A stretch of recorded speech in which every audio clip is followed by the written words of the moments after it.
Hey, hi, Sean. Nice to see you, boys. Someone found his car keys. No jokes. What's going on with that anyway? Sorted.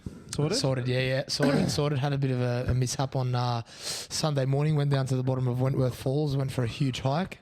And, lost my keys down at the bottom. Didn't have a spare key. Had to get a train back to... was that expensive? I thought they just give you a spare key. No. So, yeah, it probably cost me, maybe... Yeah, those keys are expensive. $1,400 maybe for... Fuck off. For another double. I need an original. I need a double. So probably even $700 is expensive. Don't you get a spare when you buy the car? You do. So where's your spare? I used the spare and lost the spare. Okay. Oh, so this is like a thing. So, that's a skill that I don't have is... Mate, lessons learned. That's it. You live and you learn, you know? Yeah.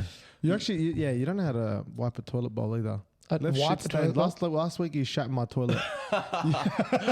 You left skid marks, and I said to myself, bro, if this guy's hey, it's a skill. I said, because I don't know, you've got the skill of just like being able to just shit in the middle of class at 180, and then somehow sneak back into class as if no one's noticed. It's very incognito. You haven't done that for a while. Actually, what I'm not skilled at is like I don't like my bowel movements. They're not like on the fucking. The time, like on time. They're not like, you know what I mean? They're late. They might be a little bit late. Yeah, but also they're just like, they're not that... Anyway, this is the definition of... Yeah, exactly. The definition of talking shit. If you're watching right now... We're literally talking shit.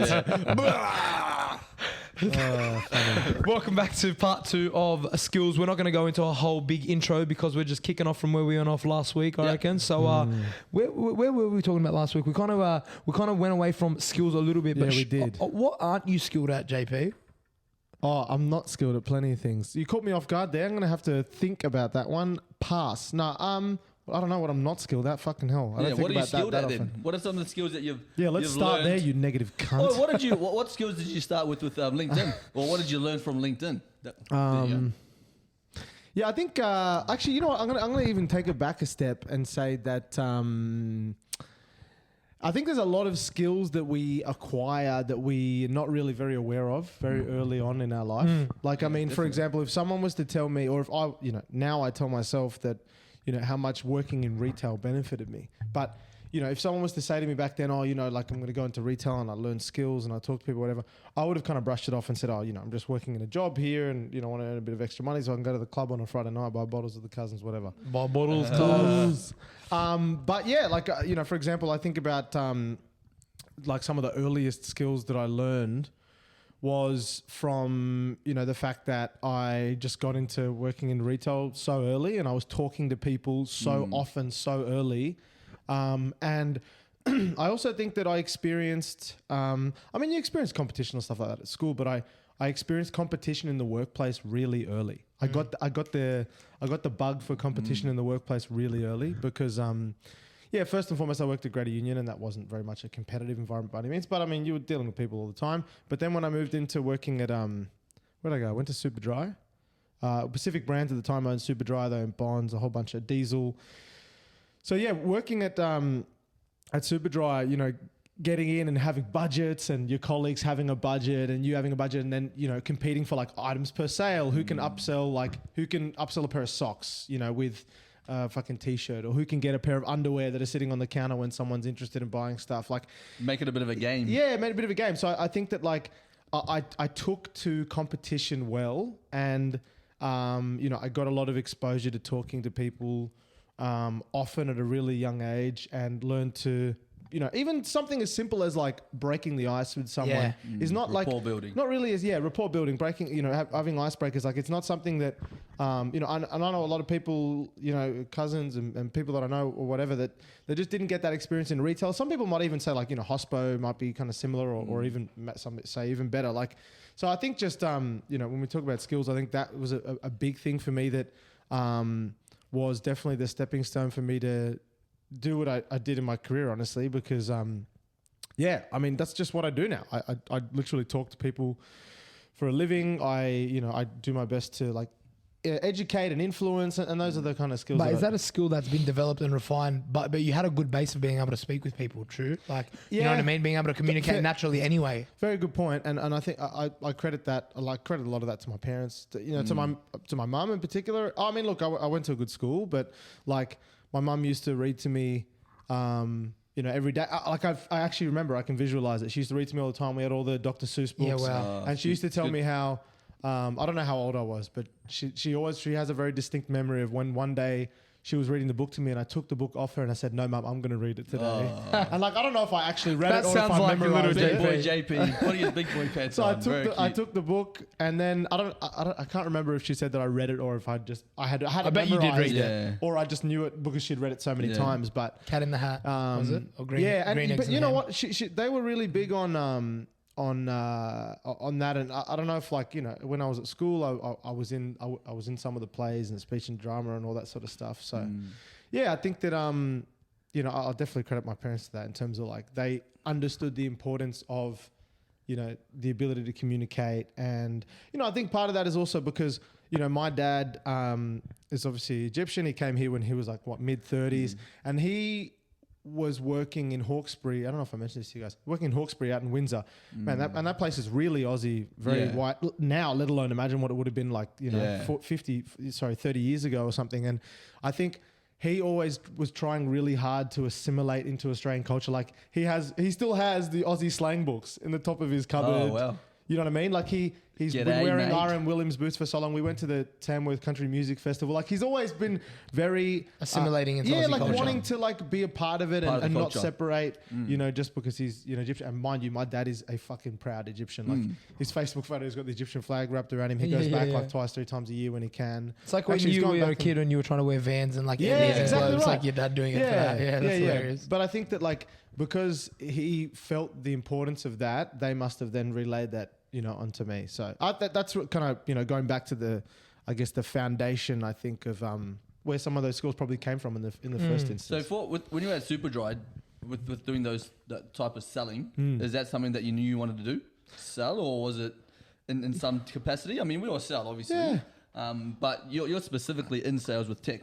Yeah, I mean, look, I definitely didn't know, mate. I'll tell you, there's not a single person in sales that will tell you that like sales was their vocation or they wanted to get into it, except for maybe like one of my old VPs who like his son, like he's getting his son into sales because he's aware of it. There's just not much awareness of that as a career path, and it seems kind of like, oh, that seems a bit unstable and like maybe not, you know, like a very safe career path or what have you. So I definitely didn't know I wanted to get into sales by any means. All I knew is at that age I wanted to get a job, and retail was like, it was kind of cool too, right? Because in retail you're working for like a brand. Yeah. So it's kind of sexy. You're like, oh, I'm working for this brand. And Superdry was brand new in Australia at the time. I was there at the grand opening of the store. I was underage, so I couldn't drink. They had Asahi Superdries, like literally beer bottles and everything. So yeah, I definitely didn't know I wanted to get into sales, but I definitely developed a relationship with it and a passion for it. Yeah, and just like that fierce, like spirit, you know, and that drive to want to win and to like, you know, to compete, beat everyone else's budgets and to like overachieve and like that I got a kick out of that. You know? Nice. And you're in sales as well, obviously, with Brother Bear. Yeah, to an extent. Like, to an extent, it's a bit more natural, but people are coming to you, so I don't feel like you got to push anything on them necessarily. No. They come. They come. That's right. Yeah. What about the skills for you then? Yeah, what did you have to? Because you were in hospitality before you went that's on right. Brother Bear, obviously. So what are some of the things that you?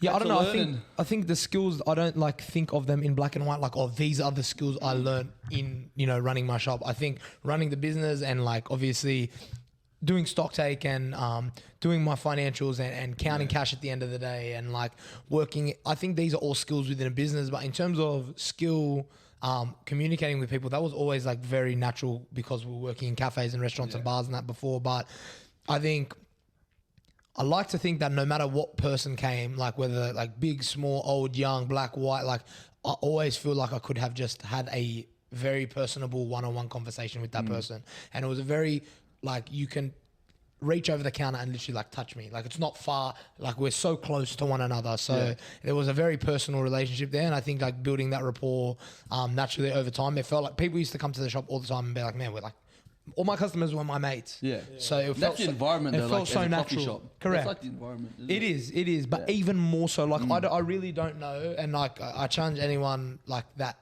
knows a shop similar to that. Maybe you have like, you go to a little hole in the wall like that. I don't know any other cafe that was as intimate as the one I had. Like almost, yeah. Like what do you put that down to?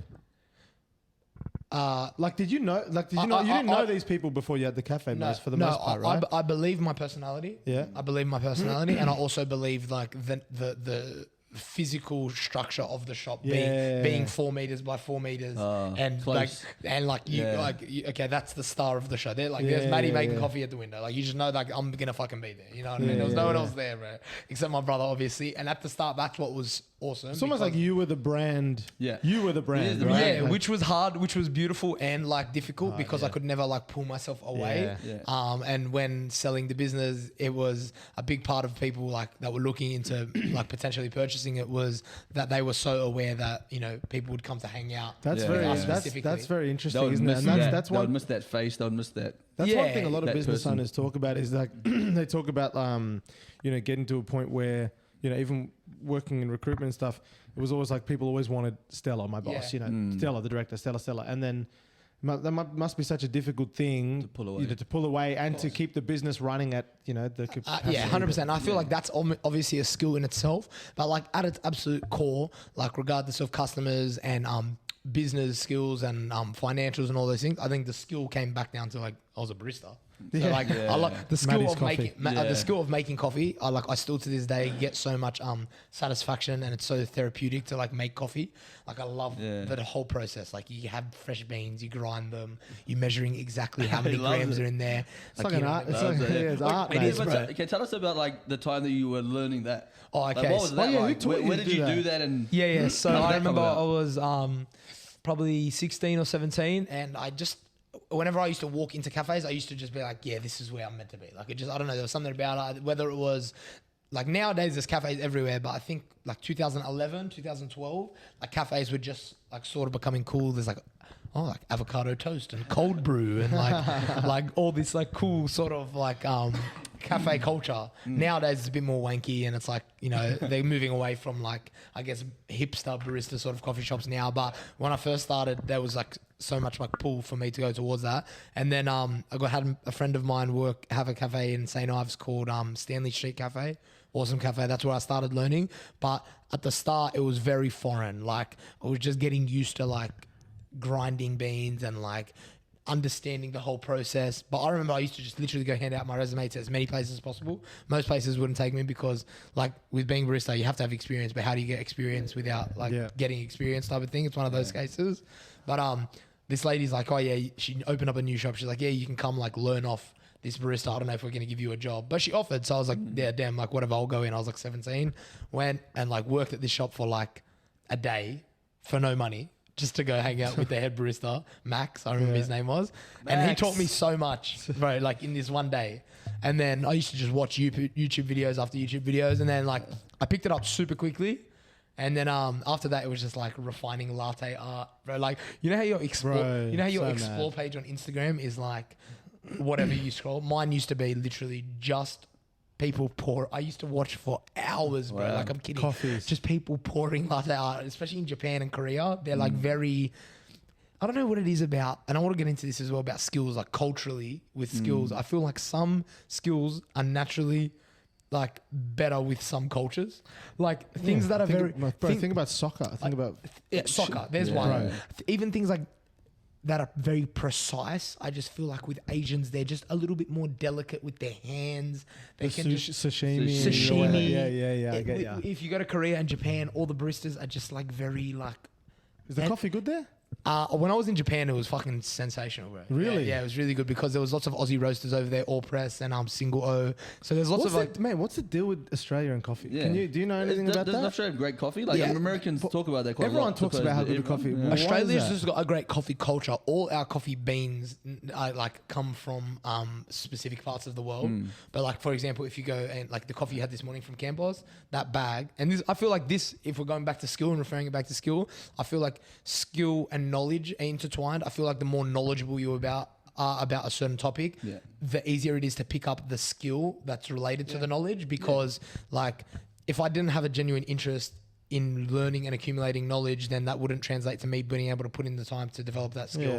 Like John, the boys in that PT at 180, like they're so knowledgeable about what they know and they develop skills. Even now, like I seen a video yesterday of John from 180, like learning how to do butterfly pull-ups. Like he's so knowledgeable about training in general. He's got such a passion to develop and get better. So that thus translates into him putting time in to develop the skills. And I think more. that's where it comes from, though. I think it starts with the passion, and then it goes, "Oh, I want to learn about this." Then that leads to knowledge. Interest. Yeah. And then Totally, yeah. Well, and that's what I noticed. But yeah, circling back to like coffee, like it's the same bean. It just comes to comes to the roaster in Australia. We're just lucky that we have really great roasters here, and we roast them, bag them up, and then the skill is then extracting it to make it taste that beautiful. We'll get Spro Bros Regan on because he'll be like frothing at the mouth over this conversation. Coffee. Fun facts about coffee. But yeah, what about you, Shawnee? What's the go with you, bro? Like, what do you feel like your biggest skills are? You know, it doesn't have to be related to PT, but obviously you're a fit human. So well, that's where going back to when I sort of started out as a PT. I mean, I did my course, and you learn as much skills as you can within that course, but it's such a short period of time. And going into becoming a PT, it's very daunting. And where I went to become a PT to start off with, I was training probably 30, mid 30, 40 plus year olds, right? So I was young. I was 21, 22. And I had that perception like, these people are going to look at me. And I look young as well, right? I look young already, but back when I was 22, I looked like a fetus. But I would train these clients, and I would be like really scared, like, oh man, like, how do they see me? Like, I look so young. I'm fresh out the gates. Imposter syndrome, yeah, 100%. But fortunately, when I sort of started there, I sort of got thrust into it because one of the trainers had left. So I pretty much got 12 clients straight off the bat, 12 to 15 clients straight off the bat. Whoa, bro. That's a big number. Big number. So in the first 6 months, sort of how I went about doing my PT, I was just wanting my clients to like me. I just wanted them to like me. So in terms of me holding them accountable, and in terms of me, really putting my foot down in terms of them not, doing the things that they're supposed to get a result, which they're paying for at the end of the day. I really was struggling with that. So what I had to do was I had to obviously bring up my skills in terms of my communication, in terms of making sure that I wasn't, I was being more respected rather than liked. Yeah. So what I used to do at that point in time after 6 months they had a personal training manual, which was like 400 pages.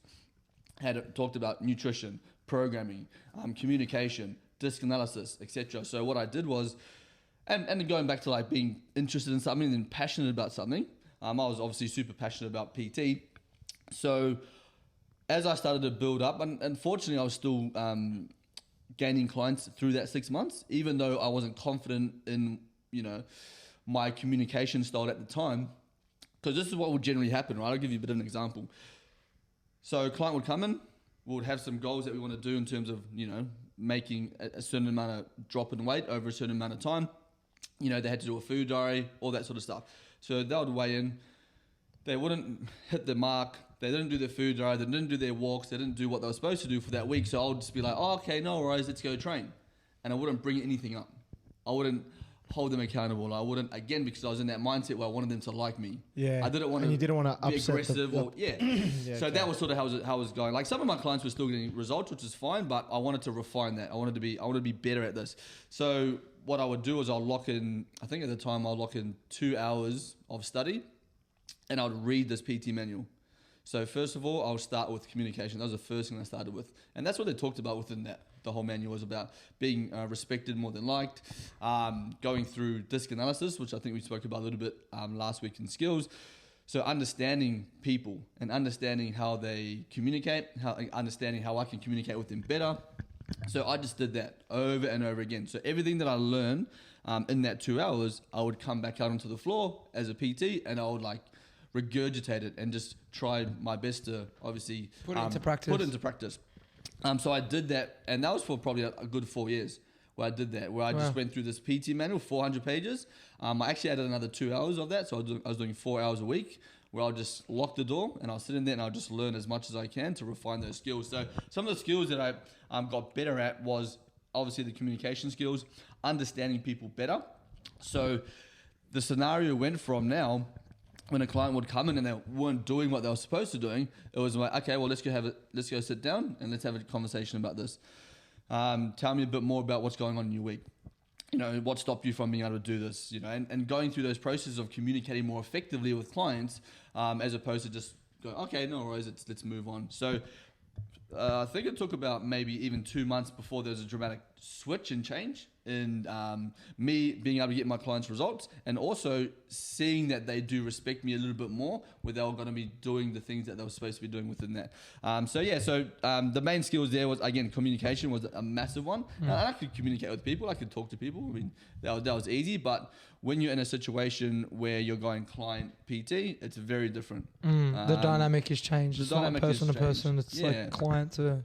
Yeah, and there's ways in which you can communicate a little bit more effectively, so you can pull out, ways in which, they're going to want to do the things that they should be doing to get the result that they want. So, and I did that throughout, and I've been doing that throughout the last 13 years, just trying to refine as many skills as I can in terms of being better at communicating, because that's an ongoing thing, I think. Like communication skills, you can be great at communication skills, but again, just continuing to refine it over and over again. And then that links into things like leadership and all those types of things. So that was something that I did to really work on skills, deliberate practice where you, and this was from Grit, a book that I read from Angela Duckworth. So she talks about grit, where it's all about, they look at talent and they go, okay, so is talented people the only people that can be successful, or are there other things that can come to the fore? And she talks about grit, resilience, and perseverance. And she's a psychologist, and she talks about, I don't think she came up with this idea, but it's called deliberate practice, where there's 4 stages for deliberate practice. Number 1, you set a SMART goal. I think most people know what a SMART goal is. Number 2, you work 100% on that goal. Like you 100% focus on that goal. So for example, if it's communication for me, learning about disc style, I'd sit in the office, I'd have the goal, I want to learn about disc, I want to learn how can I apply that to my clients. And the second stage, go into the office and I just make sure that I 100% work on that. The third thing is to get feedback. Get feedback from somebody that's, I guess, an expert in that, or where they can watch you. And what we used to do at that particular gym is we used to watch each other train. So say, for example, you were training a client, I would come and watch you, and I'd have a checklist of things that you are doing or not doing. Yeah, okay. So I would go to my manager and say, okay, like I've learned this, I've been working on it 100%. Can you come and watch me and see how my communication skills are? And then the fourth one is revise, and then maybe change the goal if you need to. So so that's what I did, and that's how I got better at those skills. What I'm seeing, right, is like, so you're a PT, right, or you were a PT, and you still are in some way, shape, or form a personal trainer / motivational fitness dude, teacher, instructor, all around gym athlete junkie, right? And you're a salesman through and through. To your bones, you're a salesman. You are. And you possess the skill of sales. I've worked in hospitality for a long time, but I don't want to limit you to that. What else are you? Oh, no, it's not. I think it's not that. It's just, I think it's, it's funny. I read this in the book once. It was saying how like the best salespeople in the world, they even when it comes to sales, we're called account executives, or they talks about Steve Jobs and how that he was a salesman. Yeah. I definitely think I am. I just think that the like if you were to see the way that I sell or we sell and you would look at it, and I think most people would probably be surprised at the way that it's done. Right. I think most people, if they were to go, sell a product, if I was to tell one of my cousins to go sell a product, they would literally fucking sit down with me and they go, this is why this product is great, and they pitch it to me. Exactly, which is my point here, which is what I'm saying. So though they're completely different industries, and I was working in hospitality, restaurants, cafes and bars, each individually have different skills, like completely different in terms of technical skills that you would write down on your resume. Yeah. However, it still circles back to the one thing, which is communication, which is being able to just verbally have someone like build rapport with that person, form a relationship of some sort. And for some reason, that's not a skill that is a technical skill that you can watch a YouTube video. Soft skills. That you just learn by just doing it and just putting yourself into practice. But for some reason, people are just naturally better than than others at that. And it's something that you can develop. Yeah. But why is it when you meet someone, you're like, I just like this guy. I mean, he's just easy to talk to. He's just, you know what I mean? Some people just have that innately. No, you're 100% right. And I mean, this goes back to the whole nature versus nurture thing, right? I think that maybe some people just naturally have a higher baseline for some of this stuff. But that's not to say that a lot of other people can't go and work on a skill like this and become phenomenal at it, Yes. But yeah, I think you're 100% right. I think that, when you think about things like resilience and grit and some of that, I think that some of that, maybe that dog that people have in them does come just inherently natural. And some of it is completely circumstantial. Like maybe your parents are immigrants and they've come over here, or you've seen them grow up in this and they're struggling, and you or whatever it may be, or some of it might be from that, SFJ, that, shitty first job that people talk about, that just, where I'm fucking walking through the Martin Place, or I'm in Manly and Fairlight with my sign trying to I remember that. That's the funniest story, bro. That was the saddest shit. Yeah, so no, 100% agree. I think that some people do just have a naturally higher baseline for certain skills. Yeah, 100%. But it's that willingness also to go out and do it as well. Like, so a lot of the time when I talk to my students, I ask them sales. I say, hey, hands up if you like sales or you don't like sales or whatever. And then only 2 to 3 people, say in the class of 25, will put their hand up because they're afraid of, the whole concept of selling. But everybody sells. We're selling. We're trying to it's sell. like those Andy Elliott videos. Yeah, Andy Elliott. Bro, I love that guy. Yeah. I actually love him. Why haven't you made a sale this week? Because you're a fucking pussy. No, but you know what? Like, even coming back to this topic of sales, and this is why, I don't. I like a lot of salespeople. I don't like the term salesperson, because if you tell people oh, you any good at sales, you any good at selling, all of a sudden they seize up and they go. Yeah. But if you position selling as I am actually, Influence. your job is to actually, at the end of the day, a transaction only occurs when the other person on the other side feels like there's enough value, or they feel like they're getting more from their dollar that they're paying than what they're receiving. Yes. Like they're getting more from what you're giving them. Yeah. Generally speaking, you go buy something, you'd be like, that's worth it.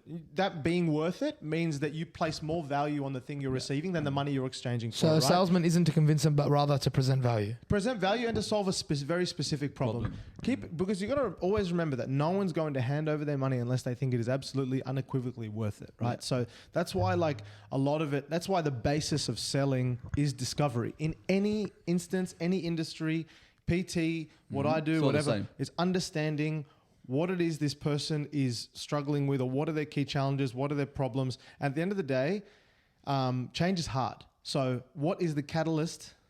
Ding, ding, ding, ding, ding, ding, ding, ding, ding, ding. What's the catalyst for this person to actually make a change, right? And that's the biggest thing, is one, understanding, what it is that might cause a person to change, and then the second thing is understanding if there is enough propensity to even make a change. Because the fact of the matter is, qualifying people in and out is a big part of it too, PT or otherwise. Qualification of does someone? Because at the end of the day, people always tend to buy, or have a much stronger propensity to buy on pain than on gain. There are a small percentage of people that will buy something and pay money for something to make themselves better, but the majority of people to avoid pay something because something is causing them issues, or they're suffering from it, or I'm trying to think of an example. Maybe Shawnee will go buy a pair of trail shoes. If he fucking goes on a trail, he slips up, hurts his fucking leg. He's more likely to go and buy a pair of trail shoes than, if he's just oh, you know what, my other shoes were fine, these ones will just be better for me. He'll be like, no, I fucking did it in the other normal running shoes last time. But if he slips, hurts his fucking leg, he's like, no, I need more traction. Whatever, so. Yeah, right. Yeah, right. Yeah, right. Well, I think then for a lot of people then, to be able to present more value when you're going for specific job opportunities, or just in life in general, to be able to develop these skills. I feel like a lot of people stop short because they're just comfortable in the job that they have, or that they've been trained up to a certain level in a job that requires them only to do a certain amount of things, or a certain limited skill set. Do you think that people should focus more on building their skills and adding to their repertoire and adding to their arsenal certain skills that makes them more valuable in the workplace? Because you said before that companies and businesses are looking less at, maybe in the years prior at, their degrees and their formal qualifications, and now about both soft and hard skills. Do you think a lot of people just get comfortable in their job and comfortable in their surroundings to the point where they're like, oh, I'm not an unskilled laborer, but I have skills for this job, and they maybe don't transfer across to different industries or even better job opportunities? Yeah, look, I don't know what you guys think about. The way I think about this is, people often have, and Shawnee, you know a lot about this too. They have their own self-limiting beliefs, or we talk about in the workplace. We talk a lot about growth mindset versus fixed mindset, and I feel like there are a lot of people that have a fixed mindset around what their capabilities are because of what society's told them. For example, someone might think to themselves, I'm working in marketing, for example, or I'm working in fucking, sales or whatever it may be. And maybe that they've just peaked in interest. I think it always comes from like, people always have like some sort of interest in another area. So it's in something, right? No matter what you do, there's something that interests you, right? Maybe someone in marketing or sales might be interested in tech. In my industry, for example, they might be interested in product. How do great like tech or digital products actually get made? And like they think, oh, maybe that might be something, but they think to themselves, oh, would someone actually hire me in those areas? So I think that it comes down to, well, and we were talking about this before, has someone's interest peaked in a certain area? When I say peaked, I mean P-I-Q-U-E, like, I see. Yeah, not as in peaked as in... Right. Peaked as in heights. Yeah. And then do people actually have the balls to like go in and either go in and like try and upskill in those areas, learn from people, talk to people, and then, potentially, reskill or upskill in a certain area. So I think that, but we've come from a society that's been very traditional about career paths. You know what I mean? Like we haven't come from a place where we've come from a place where a generation ago, people would get a job that either stay in that job for a really long time or they'd stay in that vertical basically forever. They wouldn't really switch. Whereas now we're in an era and a generation where people are having multiple careers. Like, I mean, even though I only stepped out of it for a second, like I've already had another career technically. Like I've gone recruitment, which is, but recruitment is interrelated, but still, real estate. I went into LJ Hooker for a bit. That was like another career for me, like for a bit, but I realized it wasn't for me. I come back here and I'll probably go into some other career path that I'm, But as a byproduct, that was developing skills along the way. Yeah, absolutely. Do you know what I mean? And the other thing is that like skills is just one thing, right? Too, because the other thing you realize is that, you might have the skills to do something, but is what the idea of something or that interest or that passion that you thought you'd have for something actually what it ends up being when you get there, Yes. I think that's a big part of it too. Like, for example, for me, when I went into work at LJ Hooker in real estate, the culture and the environment wasn't at all really what I wanted. Like, it just wasn't for me. Like, I was going into the office a couple of days a week with a suit on.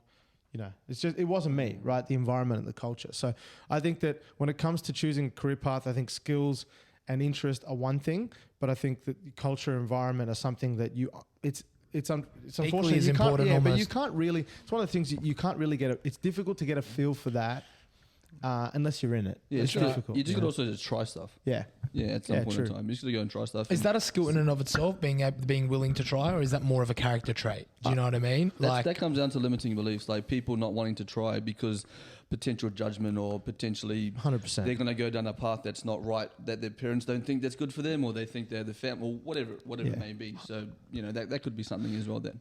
Yeah, and like honestly, I'll tell you this: I left. I was at. Did you guys know I worked at LinkedIn? Shout out to LinkedIn. Alejandro gave me shit about this. I'm so sick of hearing about LinkedIn. We're gonna get a sponsorship from these guys. Plug them like 10 times. But I mean, I was basically, like I said to you guys before, I basically grew up there. But I was Did you work at LinkedIn? I was there for 5 years. But my point from that is that, bro, leaving there, I was so afraid of the judgment of like switching jobs after that. And guess what? I left there. I went somewhere else. I switched within a year. And then after that, I switched again within the year. And like, man, you know what? It was the best thing that could have ever happened to me because I do not give a shit now. Like, because, man, what you come to realize is the people that love you and care for you are always happy for you and are always excited for you no matter what. The people that they don't, maybe they'll congratulate you, maybe they'll be like, oh, and then you get the occasional snark. You're like, oh, what happened to that? You know what I mean? Yeah. And they're like kind of questioning it, like, oh, you were really excited for that. What happened to that? Like that fizzled out, bro. But like, that was the best thing could happen to me, having that 5-year stint and then going in and kind of jumping a little bit around because, man, I feel so liberated in terms of like the whole, other external opinions and stuff like that when it comes to my career now because I've already experienced that and done that like jump around. Whereas, I know that a lot of people I speak to now who are even thinking about leaving LinkedIn, they have that same hesitation around like, oh, like I want to make the right move because, I know that people tend to like jump around a bit and they're worried. But man, at the end of the day, the only time you really know what the fuck's going on is when you try it. When you get in there, you give it a red hot crack. There's a million variables that you cannot account for when you're sussing a job out. or when you're interviewing somewhere, or when you're sussing out a new career path. There's only so much due diligence you can do until you just got to fucking jump in the deep end.